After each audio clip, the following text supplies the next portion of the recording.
اتنے ہمارے بچے قرآن شریف پڑھتے؟ تو ماننا پڑے گا بے شک ہدایت دینے والا اللہ ہے، لیکن اللہ نے ذریعہ بنایا غریب النواز کو۔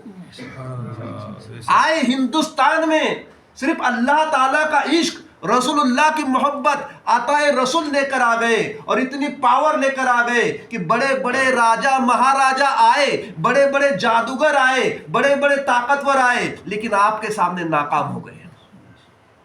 کچھ نہیں تھا غریب النواز کے پاس، صرف اللہ تعالیٰ کی پکی محبت تھی، رسول اللہ کی سچی محبت تھی، اور دین اسلام تھا، اور شریعت مصطفیٰ تھا۔ اس کے بل بوتے پر حضرت غریب النواز نے ہندوستان میں اسلام کا پرچم لہرا دیا۔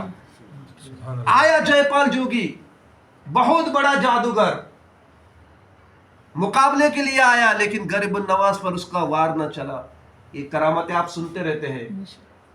آیا ایک کھڑاؤں آپ کی پڑ گئی، غریب النواز کے قدم پر گر پڑا اور توبہ کر لی کہ میں نے بہت سی جادوؤں سے لوگوں کو شکست کر دیا، لیکن آپ پر میرا وار نہیں چل سکتا۔ یقیناً آپ اللہ کے ایسے بندے ہیں اور آپ کا دین صحیح ہے، آپ کلمہ پڑھائیے اور مجھے مسلمان میں داخل کیجیے۔ بڑا جادوگر اجے پال جوگی، غریب نواز نے اس کو کلمہ پڑھایا اور اس کا نام رکھا عبداللہ بیابانی۔ پرتھوی راج چوہان بادشاہ اس کی تھی اس وقت، اس کی ماں نے پہلے ہی پیشن گوئی دی تھی، ایک فقیر آئے گا، اے بیٹا اس سے الجھنا نہیں، اس کی خدمت ہی کرنا، اس سے الجھے گے تو برباد ہو جاؤ گے۔ لیکن بڑپن بولتے ہیں نا، اکھڑ، تکبر، بادشاہیت، یہ انسان کو جو ہے نا ادب پہ نہیں لاتی۔ اس کے پاس بھی تکبر تھا، میں بادشاہ، میں ہند کا راجہ، آنے دو اس کو۔ جب یہ سب ایک تھا، لاہور وغیرہ سب بڑا انڈیا تھا اس وقت، لگا دیے انہوں نے، لگا دیے پرتھوی راج چوہان نے، ہر ناکے پر، ہر باؤنڈری پر، ہر انٹری پر اپنے آدمی لگا لیے، اور کہا کہ کوئی فقیر تمہیں دکھے تو اسے وہی قتل کر ڈالو۔ لیکن قربان جائیے کہ جس کے ساتھ اللہ رسول کا سایہ ہو، دنیا پوری اکٹھا ہو جائے اس کا کچھ نہیں بگاڑ سکتا۔ آئے غریب نواز، کلی آپ نے لیا اور پڑھا یاسین والقرآن الحکیم فاغشیناہم فہم لا یبصرون تک پڑھا، اور دم کیا۔ خدا کی قسم کہتا ہوں، جس طرح رسول نے دم کیا تھا، غریب نواز نے دم کیا، اور ان کے سامنے سے گزر گئے لیکن ان کو خبر نہ لگی۔ سبحان اللہ۔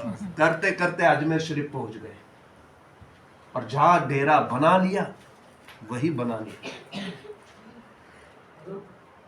دین کی باتیں لوگوں کو، دین کی تبلیغ لوگوں کے سامنے کی، معمولی بات نہیں ہے دین کی تبلیغ کرنا، بڑا کلیجہ چاہیے۔ اور پہلے زمانے میں دین کی تبلیغ ہر ایک کے بس کی بات نہیں ہے۔ غریب نواز جو آئے مدینہ منورہ کا حکم پاک کے، کیا تھا ان کے پاس؟ ہیلی کاپٹر، جہاز، ٹرین، بس، کیا چیز میں آئے؟ کچھ نہیں، پیدل آئے، پیدل چلتے چلتے تھک جاتے تھے، 9 کلے پتھر پیر میں چبھتے تھے، لیکن پھر بھی دین اسلام کی محبت میں وہ مدینہ سے ہندوستان پیدل آئے، پیدل دن بھر چلتے، جنگلوں بیابانوں میں سے چلتے، رات کو کہیں رکتے، تھوڑا آرام کرتے، اور رات بھر اپنے رب کی عبادت کرتے۔ کیا غرض تھی غریب النواز کو اتنی تکلیف برداشت کرنے کی؟ صرف ایک ہی دھن تھی، اللہ کا حکم ہے، رسول اللہ کا حکم ہے، اس کے بندے کو دین اسلام پر لانا ہے۔ ہر تکلیفیں برداشت کی، تب جا کر کے یہ دین ہم تک پہنچا۔